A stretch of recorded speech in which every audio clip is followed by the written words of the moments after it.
찬송가 570장 찬양 드리시겠습니다.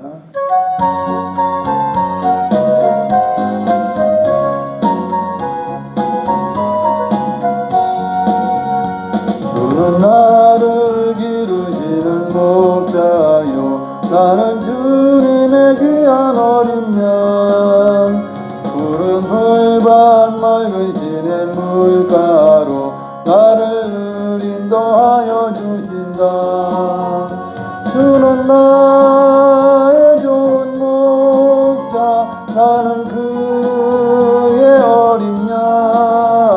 저를 따라 꼴을 먹여주시니 내게 부족함 전혀 없어라.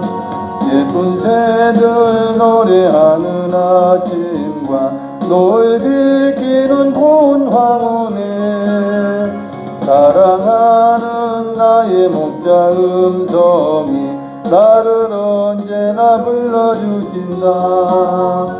주는 나의 좋은 목자, 나는 그의 어린 양. 저를 따라 꼴을 먹여주시니 내게 부족함 전혀 없어라. 못된 짐승 나를 해치 못하고 거친 비바람 상치 못하니 나의 주님 강한 손을 펼치사 나를 주야로 지켜주신다. 주는 나의 좋은 목자, 나는 그의 어린 양. 저를 따라 꼴을 먹여주시니 내게 부족함 전혀 없어라. 아멘.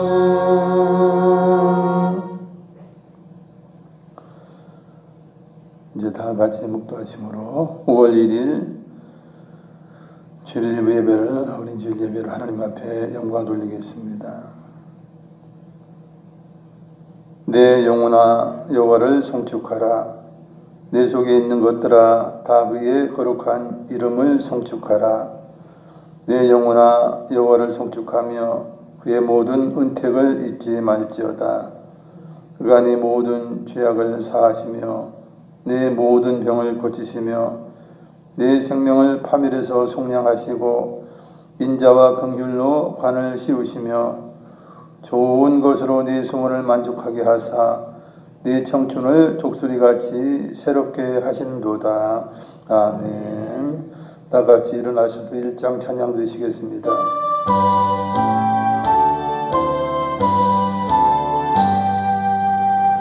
만국의 근원 하나님, 온 백성 찬송 드리고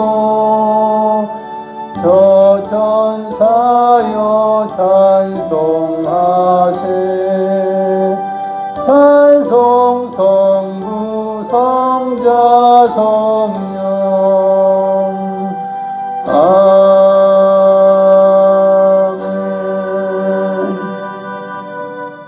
사도신경으로 우리의 신앙을 고백드리겠습니다.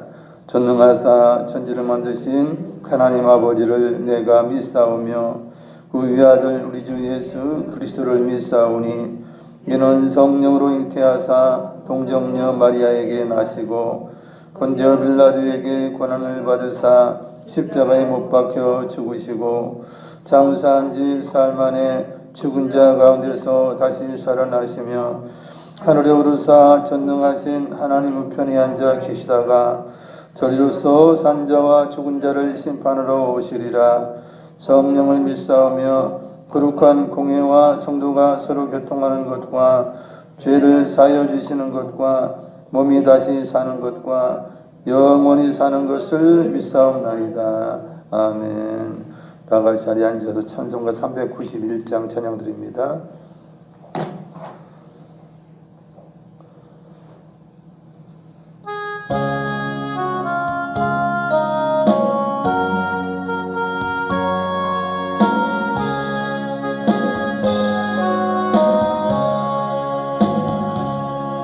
오늘 놀라운 구세주 예수 내 주 참 능력의 주시로다. 은가임이 단전한 그곳으로 내 영혼을 숨기시네. 내 마른 땅을 종일 걸어가도 나 비곤치 아니하며 저 위험한 곳 내가 이를 때면 큰 바위에 숨기시고 주 손으로 덮으시네. 오 놀라운 구세주 예수 내 주 내 모든 짐 벗기시네. 죄악에서 날 끌어 올리시며 또 나에게 힘 주시네. 내 마른 땅을 종일 걸어가도 나 비곤치 아니하며 저 위험한 곳 내가 이를 때면 큰 바위에 숨기시고 주 손으로 덮으시네. 승량무달 은혜로 세우시며 늘 성령에 감아주사 큰 기쁨 중 주님을 찬양토록 내 믿음을 도우시네. 내 마른 땅을 종일 걸어가도 나 비곤치 아니하며 저 위험한 곳 내가 이를 때면 큰 바위에 숨기시고 주 손으로 덮으시네. 주 예수님 공중에 임하실 때 나 일어나 맞이하리. 그 구원의 은총을 노래하리. 저 천군과 천사 함께 내 마른 땅을 종일 걸어가도 나 비곤치 아니하며 저 위험한 곳 내가 이를 때면 큰 바위에 숨기시고 주 손으로 덮으시네. 이제 조정숙 권사님 나오셔서 우리를 대표해서 기도해 주시겠습니다.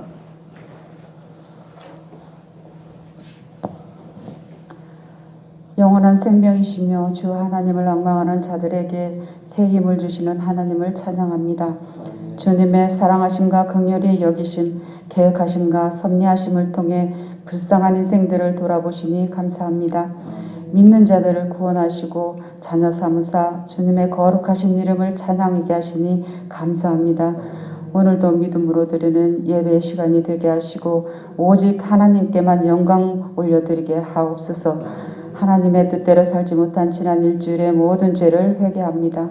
마땅히 주의 뜻을 알고 행해야 하지만 죄의 유혹에 흔들리고 불순종했던 저희들을 용서해 주시옵소서. 오늘 이 시간에도 성령님을 인정하고 환영하고 모셔드립니다. 마음 중심에 찾아오셔서 저희의 영혼을 새롭게 해 주시옵소서.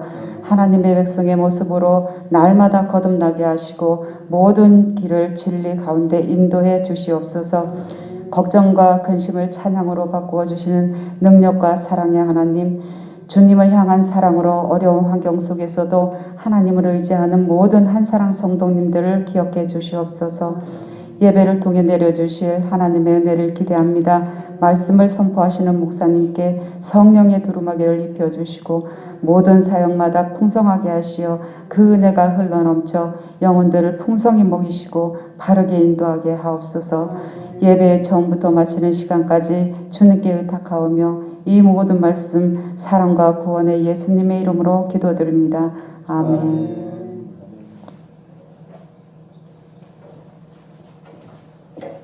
은혜 받으실 하나님 말씀은 열왕기상 18장 30절부터 35절까지의 말씀입니다.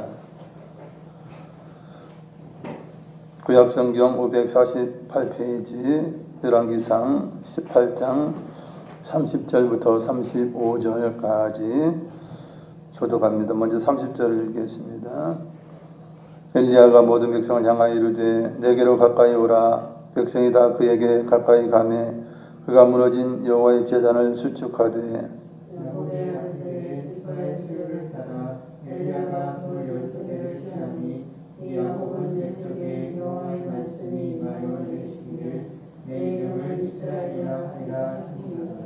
그가 여호와의 이름을 의지하여 그 돌로 제단을 쌓고 제단을 돌아가며 곡식종자 두세 알을 둘 만한 도랑을 만들고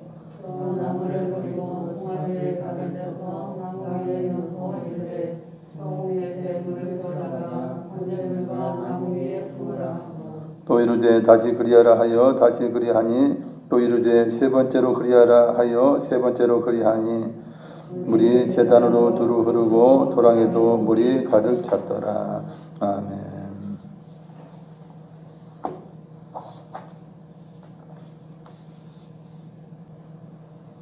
저는 오늘 본문의 내용을 근거로 무너진 제단을 수축하라는 제목으로 말씀을 전하겠습니다.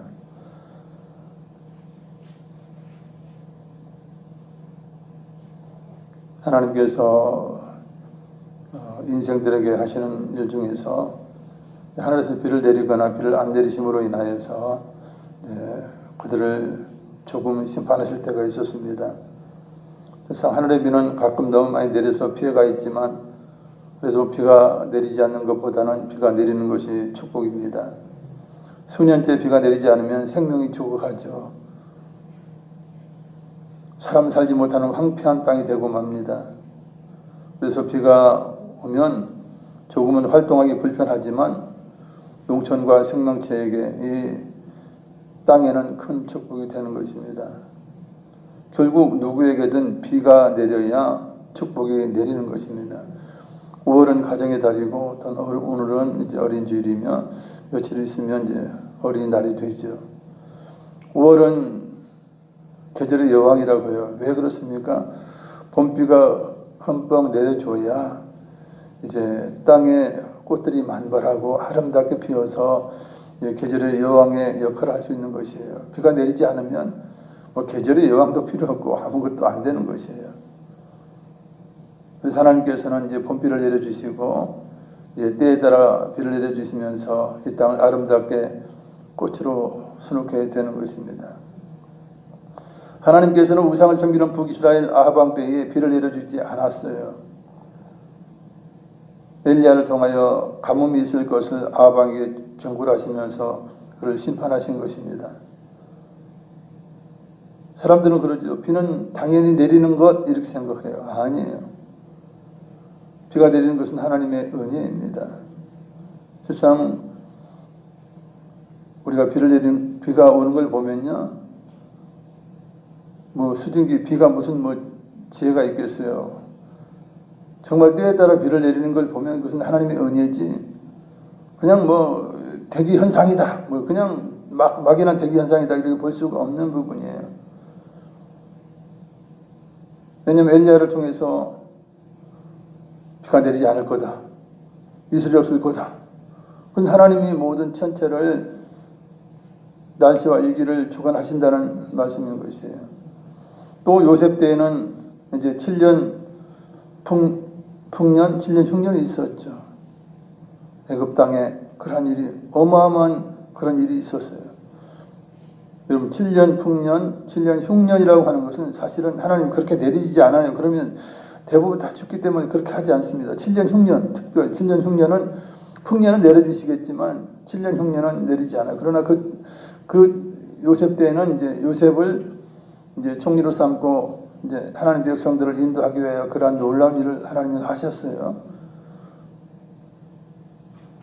그런 걸 보면 비는 뭐 그냥 단순히 내리는 거다, 당연히 내리는 거다, 이것은 아닌 것이에요. 하나님의 놀라운 은혜인 것입니다. 엘리야의 경고죠. 열왕기상 17장 1절입니다. 길르앗에 우거하는 자 중에 디셉 사람 엘리야가 아합에게 말하되 내가 섬기는 이스라엘의 하나님 여호와께서 살아계심을 두고 맹세하노니 내 말이 없으면 수년 동안 비도 이슬도 있지 아니하리라. 이렇게 말씀을 전하여 결국 엘리야의 말대로 이스라엘 땅에 비도 내리지 않고 이슬도 내리지 않았습니다. 이 사막에도 식물이 살 수 있는 것은 이슬 때문에 살아요. 기온 차이가 심하면 새벽에 이슬이 내립니다. 그것을 가지고 근근히 그죠?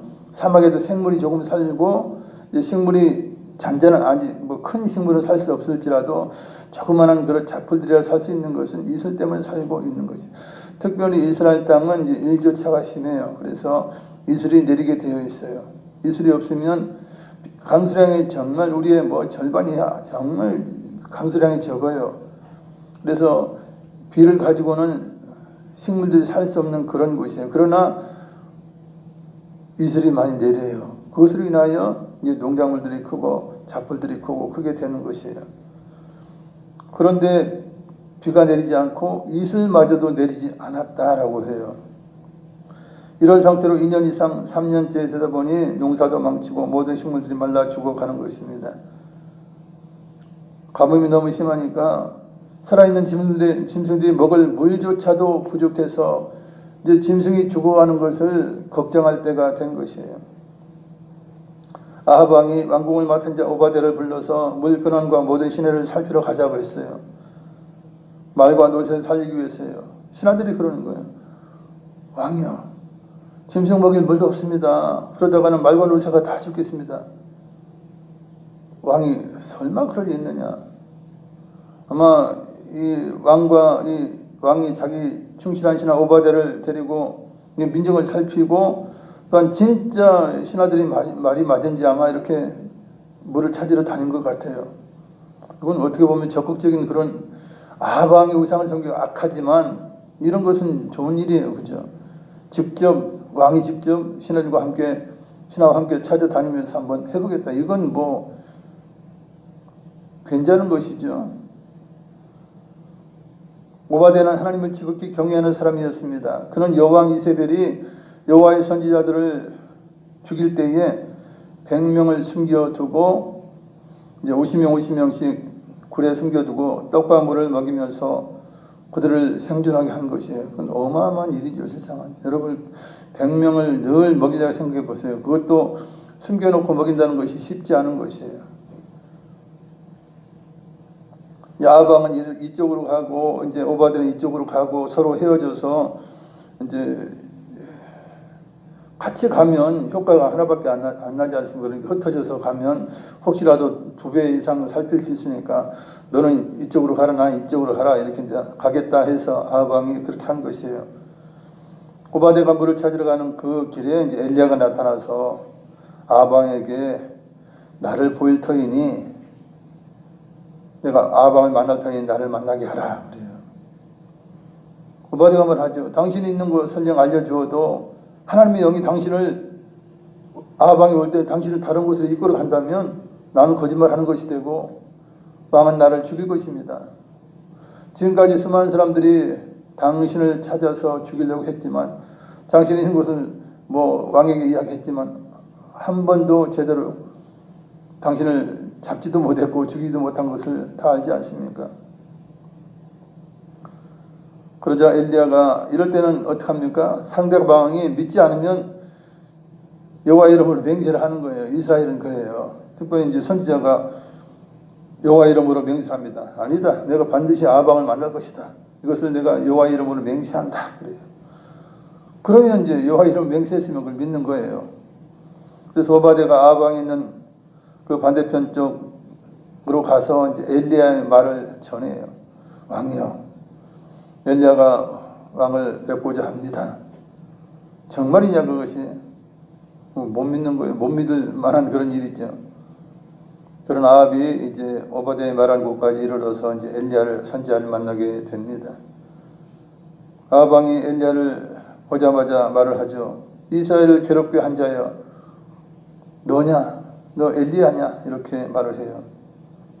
이것은 엘리야의 말로 인하여서 이제 가뭄이 왔고 고통을 당한 것을 두고 이야기를 한 것입니다. 그 원인은 생각하지도 않고 경고의 말을 했고 그 경고대로 이제 재앙이 임한 것을 두고 엘리야를 책망하는 거예요. 엘리야에게 모든 것을 덮어씌우는 것이에요. 그럴 때 엘리야가 대답을 하죠. 내가 이스라엘을 괴롭게 한 것이 아닙니다. 왕과 왕의 아버지의 집이 이스라엘 백성을 괴롭게 한 것입니다. 그 이유는 당신의 아버지의 집이 여호와의 명령을 버렸습니다. 그리고 또한 왕이신 당신도 바알을 숭배하고 우상 숭배하고 하나님을 버렸습니다. 그래서 이러한 하나님의 징계가 임했고 가뭄이 있게 되고 어려움을 당한 것입니다. 그렇게 이야기를 합니다. 그러면서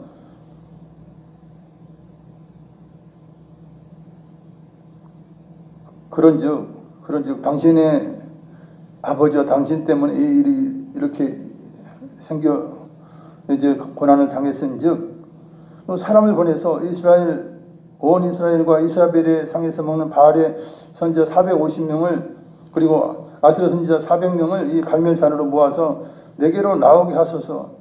그러면 진짜 누가 살아있는 신인지를 보여드리겠습니다. 그래서 아방이 생각할 때 당장 잡아서 오바댜에게 저거 잡아라 해서 죽일 수도 있지만 그러나 이제 진짜 누가 진정한 신인지를 이제 보여주겠다 그러고 그러냐 궁금하지 않습니까? 어차피 뭐 바알 선지자 450명, 아스라 선지자 400명을 갈멜산으로 모아놓으면 엘리야 잡는 것은 뭐 시간 문제 아닙니까? 그죠? 그러니 모든 걸 다 해보고 나서 엘리야를 잡아서 죽여도 늦지 않다 생각을 했었을 것이에요. 그래서 이제 아합이 엘리야의 말대로 이스라엘 모든 자손을 보내서 우상 선지자를 갈멜산으로 이렇게 모이게 하죠. 그래서 엘리야 앞에 바알 선지자 450명, 아스라 선지자 400명, 또 850명이 엘리야 앞에 서 있고 또한 백성들도 이제 한 자리에 모여 있게 되었어요. 엘리야가 백성을 향해서 만문을 엽니다. 백성들아, 너희가 어느 때까지 둘 사이에서 머뭇머뭇하려느냐? 여호와가 만약 하나님이면 그를 따르고 바알이 만약 하나님이면 그를 따를지니라. 왜 너희가 하나님을 섬기는 것처럼 하기도 하고 왜 바알을 더 섬기느냐? 그런 거예요. 그러니 엘리야가 백성들에게 하나님이냐 여호와냐 바알이냐 선택을 요구할 때에 확실한 신앙이 없는 백성이 한마디 말도 하지 못해요. 그러자 엘리야가 그렇다면 너희가 갈팡질팡한다면 너희가 분별하지 못하겠다면 내가 진정 어느 분이 살아계신 신인지를 내가 확인시켜 주겠다. 그러면서 엘리야가 말을 이어가죠. 여호와의 선지자는 나 홀로 있다. 바알의 선지자는 450명이다. 그런즉 누가 진짜 신인지 내기를 하자. 송아지 둘을 우리에게로 가져오게 하고 바알의 선지자들이 제단을 쌓고 송아지 한 마리를 택해서 각을 떠서 나무 위에 놓게 하자. 나도 제단을 쌓고 송아지 한 마리를 잡아서 나무 위에 놓겠다. 그리고 다만 불을 붙이지 말자. 그리고 각자의 신을 부르고 기도하자. 나는 여호와의 이름을 부르겠다. 여호와께 기도하겠다. 그럴 때 하늘에서 불을 내려서 재물을 태워 응답하는 신이 참 살아계신 하나님이니라. 됐느냐? 백성들은 야, 흥미진진하죠. 이런 거 뭐 어디서 봤겠어요? 사실 사람들은 내기를 좋아해요. 흥미진진하죠. 그러지 않아도 이스라엘 백성들이 지금 우상 숭배한 지 오래돼가지고 진짜 뭐 여호와 하나님인지 뭐 바알이 진짜라고 하긴 해서 바알을 섬기고 있긴 한데 진짜 바알이 믿는 건지 알 수가 없잖아요. 그러니 야, 잘됐다라고 생각하는 것이에요. 내기한다면 뭐 재미있어 하는 것입니다. 그래서 백성들이 그래요. 아, 그 말이 옳다. 불을 붙이지도 않았는데 그 하늘에서 불이 내려와서 그 재물을 태운다면 그것은 정말 인간이 할 수 없는 일, 진짜 살아있는 신만이 할 수 있는 일이다. 그래서 이제 백성들이 찬성을 한 것이에요. 불을 내린 신이 진정 살아계신 하나님이로다. 그러면서 이제 내기가 시작이 됩니다. 그래서 여호와가 하나님이신가, 바알이 하나님이신가. 지금 여기서 하나님이라고 하는 절대신을 말씀하고요. 그래서 여호와라는 이름을 가진 신이 진짜 하나님이신가, 아니면 바알이라고 하는 것이 진짜 최고의 신인가라고 하는 것을 이제 여기서 가려내는 그 시합인 것이에요. 내기인 것이에요. 엘리야가 말을 하죠. 선지자의 수가 많은 바알 선지자들, 너희들이 먼저 단을 쌓고 재물을 올려놓고 신의 이름을 먼저 불러라.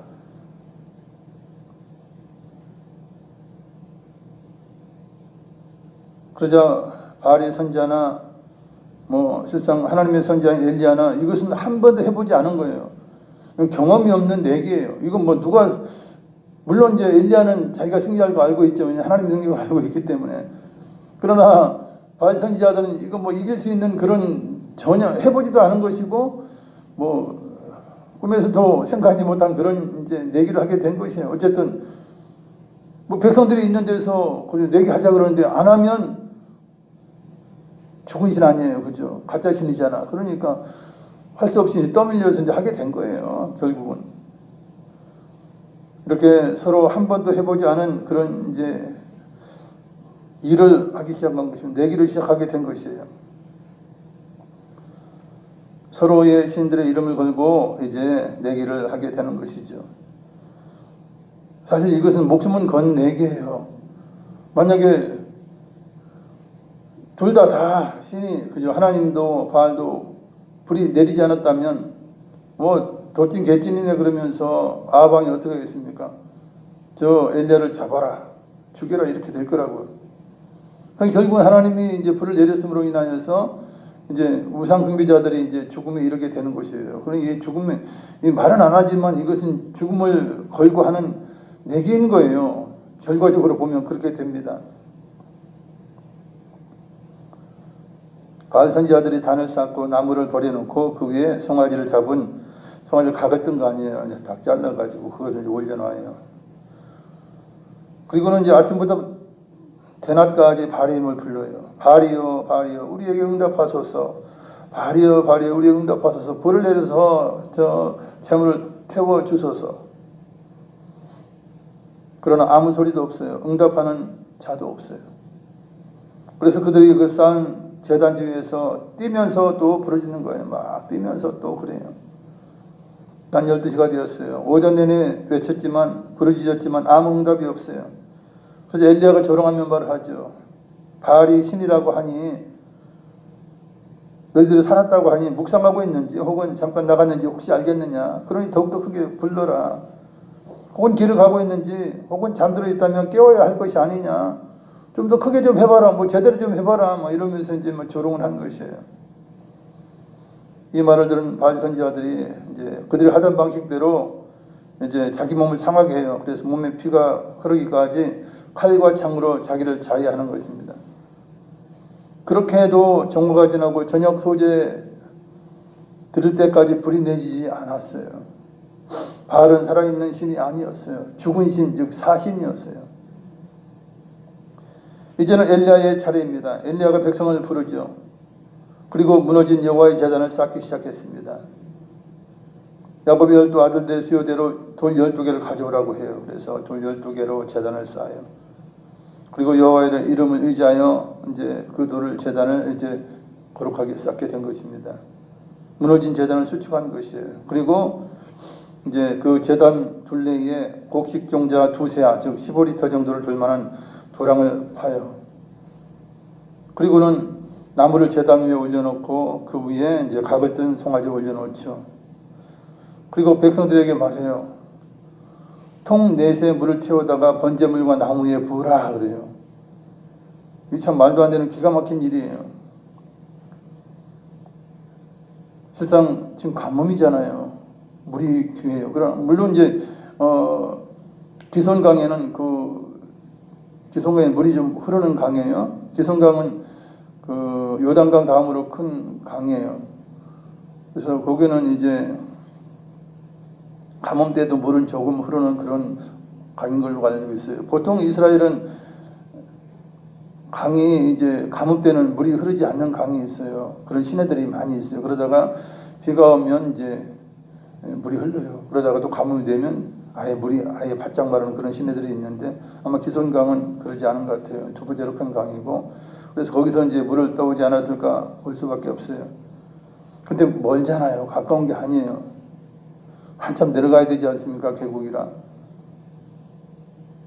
그래서 기가 막힌 거예요.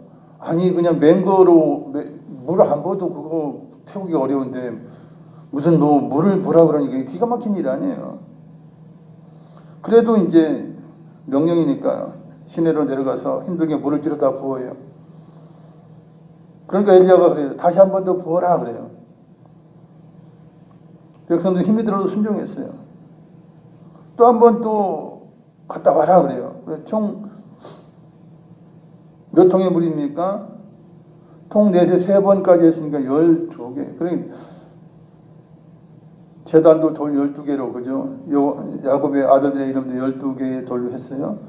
물도 12번을 부었어요. 그러니 이제 물이 가득 차서 넘칠 것 아닙니까? 그래서 도랑에도 물이 넘치고 완전히 그냥 물로 완전히 적셔진 것이에요. 저녁 소재 드릴 때가 되어 선지자 엘리야가 제단 앞에 나아가서 부르짖습니다.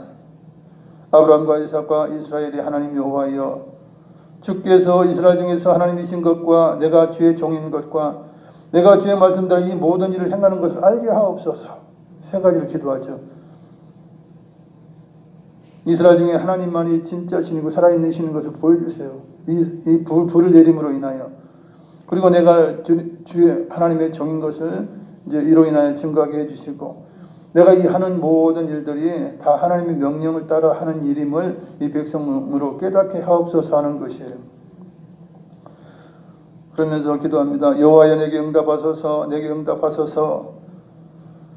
이 백성의 주 여호와는 하나님이신 것과 주는 그들의 마음을 되돌이키심을 알게 하옵소서. 그렇게 기도해요.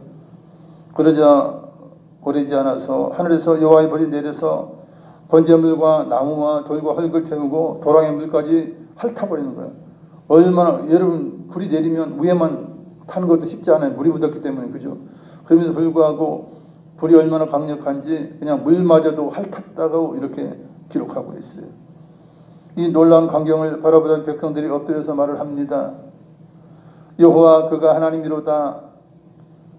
여호와 그가 하나님이로다. 이제야 백성들이 여호와가 살아계신 하나님이신 것을 눈으로 확인하고 깨닫게 된 것입니다. 백성들의 마음이 여호와를 향하자 엘리야가 명령을 내립니다. 바알의 선지자들을 잡아라. 하나도 도망하지 못하게 하라. 아마 아세라 선지자들도 잡지 않았을까 생각하는데 기록은 그렇게 되어 있지 않으나 아마 850명 다 잡아서 하지 않았어요. 왜냐하면 다 우상 숭배자들이니까요. 백성들은 하나님의 선지자 엘리야의 명령 듣고 바알의 선지자들, 우상 숭배자들을 다 잡아요. 그리고 엘리야가 바알 선지자들, 우상 숭배하는 선지자들을 기손 시내로 끌고 가라 해요. 그래서 백성들이 이제 끌고 간 것입니다. 백성들이 열받은 거예요. 왜냐면 진짜 살아계신 하나님을 깨닫게 되었잖아요. 근데 그동안 속여왔던 것, 그런 것에 대해서 아마 백성들을 분노했을 거예요. 저것들이 능력도 없고 죽어있는 신을 가지고 우리를 그동안 속였다. 물론 이제 왕이 그랬고 이제 이세벨이 그랬어요. 사실 주동자는 그래요. 그러나 선지자들 때문에 그런 것일 수가 있는 거예요. 선지자들이 뭐 그 왕들의 마음과 왕비의 마음을 돌이키지 않습니까? 그것을 인해서 이제 백성들이 진노, 화가 나게 되었다 볼 수 있는 부분이에요. 그래서 기송왕으로 다 끌고 가요. 그때 거기서 다 죽이도록 그렇게 합니다. 이제 뭐 엘리야가 다 혼자 뭐 850명 죽이겠어요. 백성들을 통해서 이제 죽였으리라 볼 수 있는 부분입니다.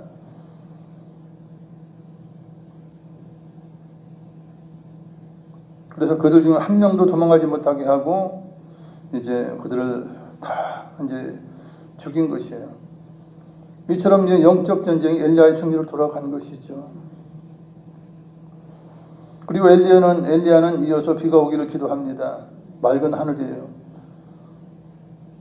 참 기가 막힌 가운데서도 이제 엘리야가 이제 그렇게 한 것이에요. 세상 엘리야는 그동안도 제대로 먹지도 못하고 입지도 못하고 도망다니면서 도망자가 되어서 살아왔던 일들이에요. 그죠? 그런 가장 힘들고 어려운 때예요. 엘리야에게는 가장 힘이 없고 나약할 때, 이럴 때 하나님께서는 이 놀라운 그런 영적 전쟁에 승리하게 하시고, 또한 비 오기를 기도했는데도 맑은 하늘이에요. 이런 가운데 기도한다는 것이 얼마나 기가 막힌 일이에요. 구름 한 점이 보이지 않아요. 그런 하나님 말씀을 믿고 계속 기도를 한 것입니다. 결국 일곱 번째까지 기도를 한 후에 사원에게 말하죠. 어떻게 됐느냐. 예, 조그만한 손바닥만한 구름이 몰려 그러냐. 이제 비가 오게 되었다. 그러면서 이제 일곱 번째까지 기도할 때에 하늘에서 큰 비가 내려서 이스라엘 땅에 사람에게 이제 생명을 주게 된 것입니다. 우리의 삶은 이제 영적 전쟁에 달려 있어요. 왜냐하면 우리를 해치려는 사탄이 있고, 또한 우리를 보호하시고 우리를 늘 인도하시는 선양 목자이신 우리 주님이 계셔요. 과연 누구의 편에서는 얘가 이제 우리의 인생을 승리하느냐 실패하느냐 좌우되는 것입니다. 과연 영적 전쟁, 우리가 피할 수 없는 영적 전쟁에 승리하려면 어떻게 하는 것입니까? 영적 전쟁에 승리를 해야 육적인 전쟁에 승리할 수 있어요. 먼저 무너진 제단을 수축해야 합니다. 제단을 무너뜨리는 시도는 늘 악한 자들이 먼저 하는 일이에요. 악한 자들이 정권을 잡으면, 독재자가 이제 독재를 시작하면, 권력을 가지게 되면 늘 무엇부터 합니까? 교회를 무너뜨려요. 그리고는 자신이 하나님처럼 되려고 해요. 심지어는 북한처럼 김일성 일가의 우상 노릇하지 않습니까? 자신들이 종교의 주체가 되는 것처럼 그렇게 해요. 그건 독재자들이 하는 일이에요. 북한 공산 정권들이 전쟁을 일으키고 나서 남침하고 나서 먼저 한 일은 무엇인 줄 아세요? 교회 목사들을 잡아 죽였어요. 교회를 무너뜨렸어요. 물론 이제 이 6.25 전쟁 이전에도 신사참배하게 하고 교회를 우상 숭배하게 하고 무너뜨리는 일들을 했던 것을 우리가 보게 됩니다. 그리고 그 신사참배 반대하고 그러니까 많은 목사들을 이제 옥에 가두고 그리고 이제 죽이기까지 했던 것을 우리가 잘 알고 있어요. 왜 그렇습니까? 악한 자들, 독재자들의 배후에는 사탄이 있어요. 사탄은 교회를 그만두지 않죠. 믿는 자들을 가만두지 않아요. 그래서 교회를 없애고 믿는 자들을 이제 타락시키고 믿는 자들을 죽이려고 하는 것이 악한 자, 사탄의 권세 아래에 있는 독재자들이라든지 공산정권들이라든지 이런 자들이 그런 자들이에요.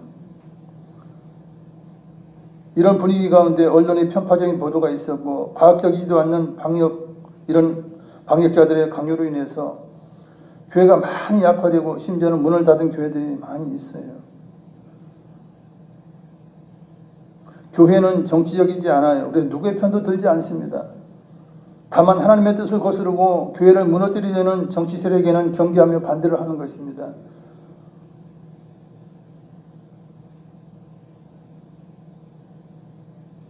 이제 5월 달부터 이제 뭐 거리에서는 마스크 안 해도 된다고 그래요.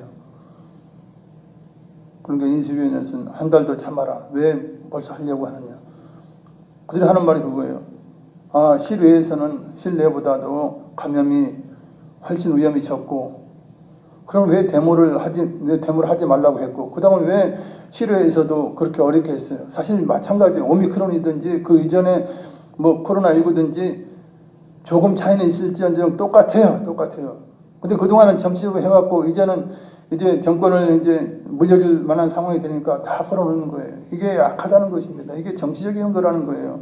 말도 안 되는 말들을 짓거리고 있는 것들이 약한 자들이에요. 교회를 어렵게 하는 자들이에요. 코로나19를 빌미로 해서 교회가 많은 핍박을 받았습니다. 물론 무지한 이단들과 조심성이 없는 일목표자들의 일탈 행동이 있죠. 그것은 우리를 자아내고 책망받을 만한 일이에요. 그렇더라도 대부분의 건전한 교회는 정말 열심을 다해서 방역에 협조했고, 그럼에도 불구하고 불공평하게 어려움을 당한 건 누구나 다 알고 있고 인정할 것입니다. 어떤 불공평과 핍박을 받더라도 교회는 용기 있게 대처해야 합니다. 하나님을 사랑하는 우리는 인간의 말을 들을 것이 아니고 하나님의 말씀을 따라야 하기 때문에 그러한 것입니다. 그리고 이제는 무너진 제단을 수축해야 합니다. 모세가 팔을 들고 기도할 때 아말렉을 이기고 승리한 것처럼 이제는 기도를 회복하고 이제 무너진 제단을 수축한 이후에 우리가 기도를 회복해야 하는 것입니다. 코로나19와 경제적 어려움으로 인해서 중단되었던 신앙이 이제는 온전히 회복이 되어야 합니다. 이제 그들이 실토하지 않습니까? 코로나19가 됐든 오미크론이 됐든 사실은 노인만 문제예요. 노인만 문제고 나머지 분들은 크게 젊은 사람들 지장이 없어요. 그럼에도 예배를 드리지 못하게 했고 강제적으로 했던 그 모든 것들 참으로 안타까운 일이 아닐 수가 없습니다. 이제는 예배가 정상적으로 회복이 되어야 합니다. 이전에 열심히 있는 신앙으로 돌이켜야 합니다. 그것이 우리가 여호와의 제단을 다시 수축하는 일인 것입니다. 그것이 우리가 영적으로 승리하는 길이기도 합니다. 오늘 어린이 주일이고 며칠 있으면 어린이날입니다. 어린이들은 우리의 미래고 이 나라의 희망이에요. 그런데 어린이는 하나님의 말씀으로 양육을 해야 합니다. 잠언 22장 6절 자막을 읽겠습니다. 마땅히 행할 길을 아이에게 가르치라. 그리하면 늙어도 그것을 떠나지 아니하리라. 아멘. 아이들이 살 길, 이 나라가 살 길은 무엇입니까? 예배가 회복되어야 아이들이 하나님을 알고 하나님을 섬기고 하나님 믿는 자들이 이 나라의 주도가 되어서 이 나라를 이끌어 갈 때야만이 실상 우리 아이들에게 소망이 있고 이 나라에 소망이 있는 것입니다. 자녀를 하나님의 사랑으로 축복하며 길러야 하는데 예배가 회복이 되어야 되죠. 하나님의 사랑이 회복이 되어야 하는 것입니다. 신앙 회복은 다른 것 아니에요. 사랑이 회복되는 것이에요. 하나님에 대한 사랑이 회복되는 것이요. 부모에 대한 사랑, 즉 공경이 회복되는 것이요. 이웃에 대한 사랑이 회복되는 것이 예배예요. 예배에 성공하면 하나님 말씀을 쫓아 살다 보면 이제 사랑이 회복이 되고 이 나라가 정말 하나님이 기뻐하시는 나라로서 길을 걸어갈 수 있게 되는 것입니다. 이처럼 하나님의 사랑이 이제 우리 자녀들 가운데 있게 되고 또한 부모들의 축복으로 인하여 자녀들은 이제 영적으로 또한 육적으로 아름답게 자라납니다. 그리고 자녀를 키울 때 부모에게 순종하도록 키워야 합니다. 그러려면 하나님 말씀밖에는 없어요. 세상 상담 어떻게 합니까? 부모가 무조건 다 잘못했다 그래요. 아이들 중심으로만 이렇게 이끌어 가려고 해요. 그건 잘못된 것입니다. 일부는 잘된 것이 있을지라도 어쨌든 자녀는 부모를 순종하도록 키워지지 않으면 부모를 공경하도록 키워지지 않으면 그건 실패한 그런 자녀 양육인 것입니다. 어린이들을 말씀으로 잘 가르치고 하나님의 사람이 되고 큰 일꾼으로 키워지려면 무너진 재단, 교회가 회복이 되어야 하는 것입니다. 그리고 부모가 본이 되어야 돼요. 문제는 지금 아이들이 문제가 아니고 부모가 문제예요. 코로나19 이렇게 되니까요. 뭐가 문제냐면 부모들이 게을러지는 거예요. 그러니까 부모들이 안 하니까 자녀들 당연히 안 해요. 자녀들 어떻게 하려고 그래요? 세상이 어려울수록, 그죠? 코로나19가 있고 정말 경제적 어려움이 있다면 더 나와서 기도해야 되지 않습니까? 더 부러지셔야 되는데 안 해요. 안 해요. 그 안타까운 일이에요. 어쩌려고 그래요? 무슨 힘으로 자녀를 복되게 할 것입니까? 무엇으로 영태전쟁에서 승리하려고 그러십니까? 부모의 기도가 회복이 되고 부모의 예배가 회복이 돼야 돼요. 그래서 모의를 패하지 않아야 됩니다. 하나님을 사랑한다면, 그죠? 하나님을 사랑한다면 예배가 너무 좋아야 되지 않습니까? 기도하는 그 처소가 너무 좋아야 하지 않습니까? 그것이 주님을 사랑한다면 그게 맞는 거 아니에요. 코로나19를 핑계대고 말이죠. 코로나19가 뭐 잡으러 옵니까? 사실 그렇지 않아요. 뭐 기도하는 자만 잡아서 뭐 확진되게 합니까? 절대 그렇지 않습니다. 그리고 기도하는 처소에는, 예배 처소에는 바글바글 사람들이 모여있지 않았어요. 코로나19 기간 가운데. 여러분 잘 아시지 않습니까? 안전해요. 어느 것보다도 안전한 곳이 교회입니다. 자녀들은 부모의 신앙이 어떤지를 누구보다도 잘 알고 있어요. 물론 하나님이 가장 잘 알고 있죠. 우리의 신앙은 하나님 잘 알고 있고, 그 다음에 누가 잘 알고 있어요? 물론 본인도 잘 알고 있겠지만 자녀들이 더 알고 있어요. 부모들은 자기가 어떻게 하고 있는지를 깨닫지 못할 때가 있어요. 자녀들은 알아요. 무엇을 합니까? 예배에 빠지네. 다 헤아리고 있어요. 그걸 부모들이 깨달아야 돼요. 그래서 내가 내 자녀를 위해서라도 내가 철저하게 예배의 모범을 보이겠다라는 마음으로 그렇게 해야 돼요. 근데 기도하지 않잖아요. 권사가 돼도 안십사가 돼도 집사가 돼도 기도하지 않는 거예요. 코로나가 무섭습니까? 아니요. 하나의 핑계예요. 그러면 안 돼요. 우리가 더 나은 복을 받고 하나님의 인도하심을 받고 아이들을 정말 행복한 길로 인도해내기 위해서는 우리의 예배가 회복이 되고 우리의 기도가 회복이 되어야 하는 것입니다. 그럴 때 자녀들도 따라오게 돼요. 내가 자녀를 이끌고 한 번 더 예배 참석하고 내 자녀를 이끌고 기도에 한 번 더 참석하면 자녀가 사는 거예요. 근데 부모가 안 하면 자녀들 합니까? 절대 자녀 혼자 안 와요. 여러분 안 오는 거예요. 이러면 우리 미래가 없는 것입니다. 소망이 없는 것이에요.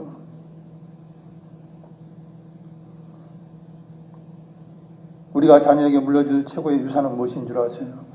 정금 같은 믿음입니다. 순수한 믿음입니다. 신앙입니다. 이것이야만이 자녀를 진정 사랑하는 것이요, 자녀를 생명길로 인도하는 것이요, 자녀를 영생의 길로 인도하는 거예요. 그게 어린이날 해야 하는 일입니다. 어린 주일날 해야 하는 일입니다. 먹을 것 좀 사주고 장난감 좀 사주고 용돈 좀 주고 그것이 아이들의 영혼을 살리는 것입니까? 절대 아니에요. 여러분 착각하지 마세요. 놀이터 안 데려가도 돼요. 놀이공원 안 데려가도 돼요. 정말 주님 안에서 자녀를 키우면 반드시 자녀는 잘되고 형통한 길을 걷게 되는 것입니다. 영혼의 구원을 받게 되는 것입니다. 할렐루야. 말씀을 생각하시면서 기도하시겠습니다. 사랑을 잡고 많으신 아버지 은혜와 사랑 감사드립니다. 또 우리는 연약하고 부족해서 하나님 뜻 가운데 살지 못했던 모든 것들이 있습니다. 주여 우리의 부족함과 연약함과 나태했던 모든 것을 이 시간 아버지 회개하고 고백합니다. 주님 기도하지 못했던 것 용서해 주시고 정말 자녀를 위해서 아버지 최선을 다하지 못하고 주여 예배 청소하지 못하고 자녀를 믿음의 길로 인도하지 못했던 모든 것을 이 시간 회개하오니 용서해 주시옵소서. 주여 아버지 무너진 재단이 아버지 한국교회가 이제 회복될 수 있도록 인도하시고 주여 이 회복된 아버지 이 재단 위에 수치된 재단 위에 우리 예배가 다시 살아나고 우리의 기도가 다시 살아나고 아버지 우리 자녀들을 영생의 길로 축복의 길로 형통의 길로 이끌기에 부족함이 없는 우리의 아버지 믿음과 우리의 신앙 되시도록 인도하여 주시옵소서. 주님께 영광. 우리 몸이 힘들고 피곤할지라도 우리가 주님을 사랑함을 포기할 수 없습니다. 주님, 영적인 전쟁은 늘 우리에게 다가와 있습니다. 우리가 아버지 영적 전쟁에 승리하려면 엘리야처럼 모세처럼 주여 제단을 수축하며 기도하고 부르짖을 때 우리는 반드시 승리하게 됩니다. 주여 하렐루 영광을 받으시옵소서. 주께 영광 하렐루 하렐루 할렐루야. 주여 아버지 한국교회를 아버지 다시 살려주시고 주여 제단이 수축되며 다시 기도가 회복이 되고 신앙이 회복이 되어 하나님이 사랑하는 하나님 기뻐하시는 나라가 될 수 있도록 인도하시고 하나님 기뻐하는 가정이요 하나님 기뻐하는 교회가 될 수 있도록 성령 하나님 역사하시고 인도해 주실 줄 믿습니다. 주여 이제 가정의 날 5월 주여 우리의 신앙이 이제 회복되는 아버지 시점이 될 수 있도록 인도하셔서 그동안 아버지 게을리했던 기도와 게을리했던 예배와 아버지의 모든 신앙이 아버지 다시 되살아나고 회복시켜지는 놀라운 아버지 5월달이 되게 하시고 주여 우리의 모든 신앙과 모든 우리의 믿음이 될 수 있도록 우리 하나님 역사하여 주시옵소서. 주님 영광 받으시옵소서. 할렐루야. 감사 주께 영광 할렐루야 할렐루야. 아버지 우리 모든 걸 하신 아버지 우리 자녀들을 아버지 축복하시고 우리 자녀들 모든 학교를 인도하시니 감사합니다. 영광 받으시옵소서. 할렐루야 할렐루야. 영광 주께 영광. 할렐루야 예수 예수님의 이름으로 아버지 할렐루야. 사랑과 자비가 많으신 아버지 우리의 연약함과 부족함을 용서해 주시옵소서. 코로나19라든지 여러 가지 핑계로 인하여서 우리가 나태하고 기도하지 못했던 모든 것을 이 시간 고백하고 용서를 빕니다. 주님 이제는 무너진 우리의 예배가 회복이 되어야 합니다. 우리의 주춤했던 기도가 다시 불붙어야 합니다. 그럴 때 우리 자녀들이 살고 우리 자녀들이 앞뒤 형통하며 우리 자녀들이 영생을 얻게 부족함이 없는 자녀들이 됩니다. 주님 이제 우리의 모든 믿음과 신앙 회복으로 인하여 우리 하나님 기뻐하시며 우리에게 주실 놀라운 복을 생각하면서 그의 나라 그 의를 먼저 구할 수 있는 우리의 모든 신앙과 우리의 모든 삶이 되게 하여 주시옵소서. 예수님 이름으로 기도드리옵나이다. 아멘. 이제 50장 찬양 드시면서 준비하신 예물 드립니다.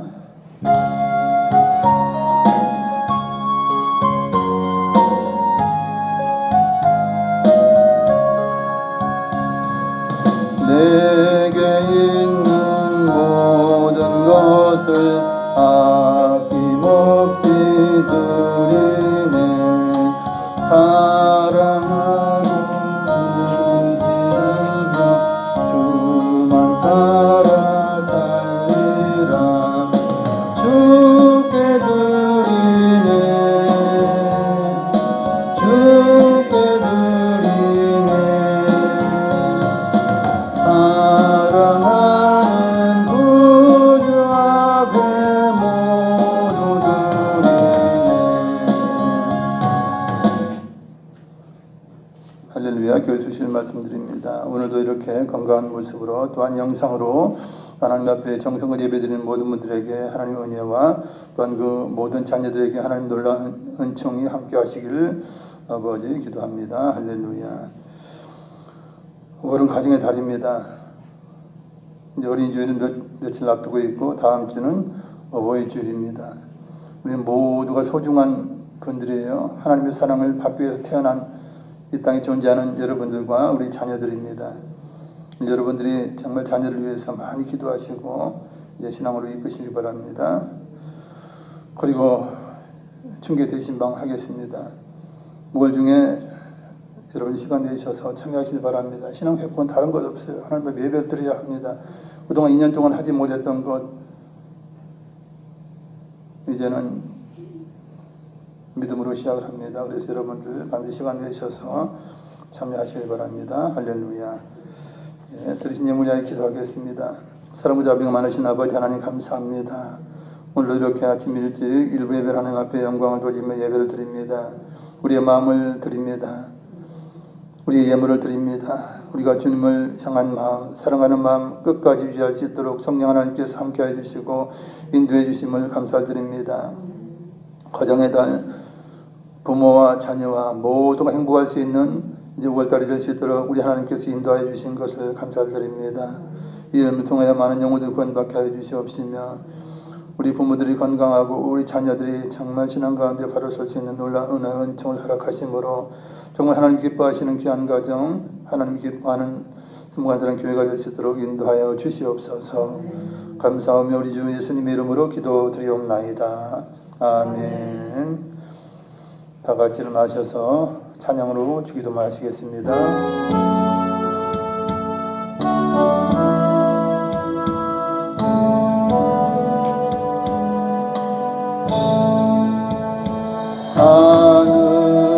하늘에 계신 아버지 이름 거룩하사 주님 나라 임하시고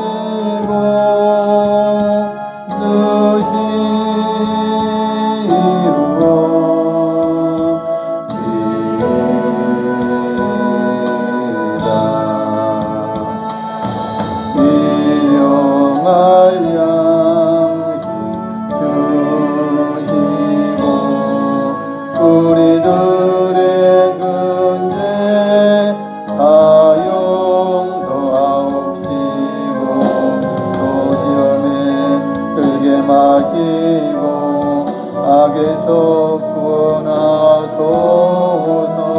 내게 주의 나라 주의 권세 주의 영광 영원히